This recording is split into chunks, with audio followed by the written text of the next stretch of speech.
Si l'examen clinique ne retrouve pas l'épaule postérieure dans l'excavation, aucune des deux épaules n'est engagée. Il va falloir intervenir au-dessus du détroit supérieur en passant par l'orifice vulvaire obstrué par la tête fœtale qui y reste collé. La patiente est installée en position gynécologique. L'installation de l'accoucheur dans une position lui permettant d'effectuer correctement les manœuvres est fondamentale. En principe, sans gants, poignets et avant-bras lubrifiés, à genoux pour placer son épaule en dessous du plan de la table, rehaussé au maximum, il devra traverser toute la filière génitale, bras en extension, pour pénétrer dans l'utérus et y chercher la main fœtale qui lui servira de tracteur. Le but de la manœuvre de Jacquier est de saisir la main de l'enfant qui correspond à l'épaule postérieure et d'amener tout le bras à l'extérieur par une traction douce, transformant le diamètre biacromial en acromio-thoracique de 3 cm inférieur.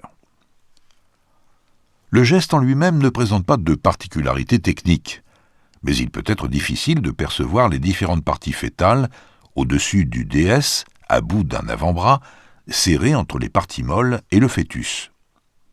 Il faut introduire la main qui fait face au ventre du fœtus en passant en arrière de la tête fœtale, puis dans le sinus sacro-iliaque, dans une direction qui va du coccyx à l'ombilic de la patiente.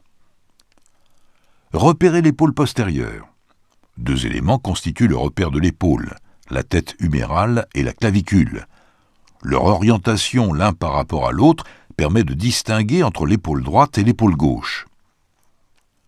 Le suivi du bras, puis de l'avant-bras, est ensuite la seule manœuvre à accomplir pour saisir fermement la main postérieure. Ensuite, l'obstétricien retire simplement sa main, entraînant celle du fœtus. Cette extraction produit naturellement la flexion de l'avant-bras et du bras, puis, lorsque la flexion de l'épaule est suffisante, la liaison à la clavicule entraîne le thorax en rotation, amenant le creux axillaire du bras primitivement postérieur en avant, sous la symphyse. La main tirée vers le bas dégage le bras en écharpe au niveau sous-symphysaire, alors que l'épaule antérieure, devenue postérieure, s'engage dans le sinus sacro-iliaque, d'autant plus facilement que le diamètre fœtal, qui se présente dans le diamètre oblique, est désormais acromio-thoracique.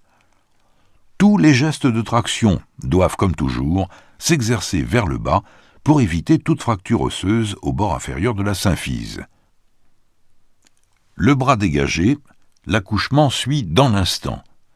Si exceptionnellement ce n'était pas le cas, cette manœuvre peut être renouvelée sur l'épaule antérieure devenue postérieure et avec l'autre main, puisque le dos du fœtus a tourné du côté opposé.